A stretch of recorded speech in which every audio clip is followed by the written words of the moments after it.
पैदाइश 11वां बाब जो 32 आयत पर मुश्तमिल है। और तमाम ज़मीन पर एक ही ज़बान और एक ही बोली थी। और ऐसा हुआ कि मशरिक की तरफ सफ़र करते करते उनको मुल्क के सिनार में एक मैदान मिला और वो वहाँ बस गए। और उन्होंने आपस में कहा, आओ हम ईंटें बनाएं और उनको आग में खूब पकाएं।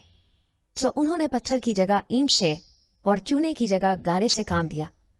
फिर वो कहने लगे कि आओ हम अपने वास्ते एक शहर और एक बुर्ज जिसकी चोटी आसमान तक पहुंचे बनाए और यहाँ अपना नाम करें। ऐसा ना हो कि हम तमाम रुए ज़मीन पर परागंदा हो जाए। और खुदावन इस शहर और बुर्ज को जिसे बनी आदम बनाने लगे देखने को उतरा। और खुदावन ने कहा, देखो ये लोग सब एक हैं और इन सबों की एक ही ज़बान है। वो जो ये करने लगे हैं तो अब कुछ भी जिसका वो इरादा करें उनसे बाकी ना छूटेगा। सो आओ हम वहां जाकर उनकी ज़बान में इख्तलाफ डालें ताकि वो एक दूसरे की बात समझ ना सके। बस खुदावन ने उनको वहां से तमाम रुए ज़मीन में परागंदा किया। सो वो शहर के बनाने से बाज आए।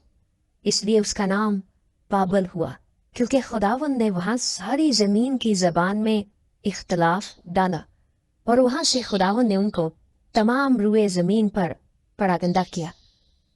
यह शिम का नसब नामा है। शिम 100 वर्ष का था जब उससे तूफान के 2 वर्ष बाद अरफक्सद पैदा हुआ। और अरफक्सद की पैदाइश के बाद शिम 500 वर्ष जीता रहा और उससे बेटे और बेटियां पैदा हुई। जब अरफक्सद 35 वर्ष का हुआ तो उससे सिला पैदा हुआ। और सिला की पैदाइश के बाद अरफक्सद 403 वर्ष और जीता रहा और उससे बेटे और बेटियां पैदा हुई।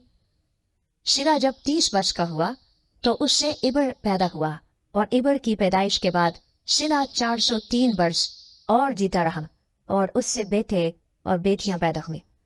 जब इबर 34 वर्ष का था तो उससे फलज पैदा हुआ और फलज की पैदाइश के बाद इबर 430 वर्ष और जीता रहा और उससे बेटे और बेटियां पैदा हुई।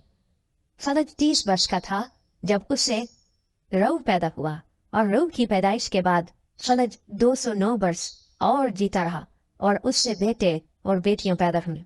और रऊ 32 वर्ष का था जब उससे सरोज पैदा हुआ और सरोज की पैदाइश के बाद रऊ 207 वर्ष और जीता रहा और उससे बेटे और बेटियां पैदा हुई।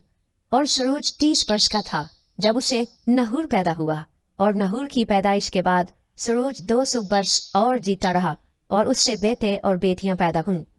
नहूर 29 वर्ष का था जब उसे तारा पैदा हुआ और तारा की पैदाइश के बाद नहूर 119 वर्ष और जीता रहा और उससे बेटे और बेटियां पैदा हुई। और तारा 70 वर्ष का था जब उसे इब्राम और नहूर और हारान पैदा हुए। और ये तारा का नसब नामा है। तारा से इब्राम और नहूर से हारान पैदा हुए और हारान से लूत पैदा हुआ। और हारान अपने बाप तारा के आगे अपनी ज़ाद बूम यानी कसदियों के ऊर में मरा।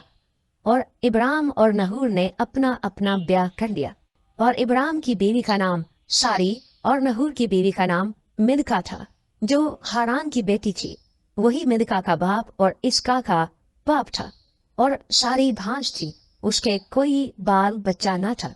और तारा ने अपने बेटे इब्राम को और अपने पोते लूत को जो हारान का बेटा था और अपनी बहू सारी को जो उसके बेटे इब्राम की बीवी थी साथ लिया। और वो सब कसदियों के ऊर से रवाना हुए कि कनानियों के मुल्क में जाएं। और वो हारान तक आए और वहीं रहने लगे। और तारा की उम्र 205 वर्ष की हुई और उसने हारान में वफात पाई।